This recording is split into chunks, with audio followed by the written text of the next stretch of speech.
हृदय पिळवटून टाकणारा हा आक्रोश आहे देशासाठी आपल्या प्राणांची आहुती दिलेल्या 26 वर्षीय जवान मुरली नाईक यांच्या आईचा।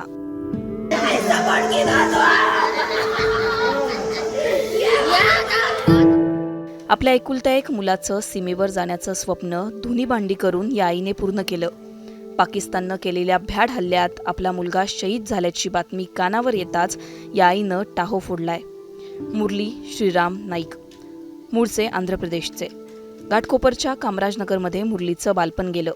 कामराजनगरचा पुनर्विकास होत असल्यानं हे कुटुंब सध्या आंध्र प्रदेशला शिफ्ट झालंय।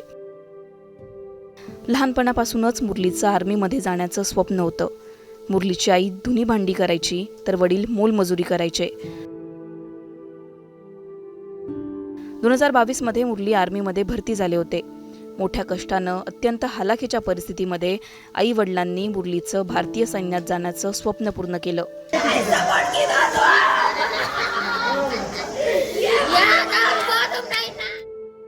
जम्मूमध्ये पाकनं केलेल्या भ्याड हल्ल्यात मुरली नाईक शहीद झाले।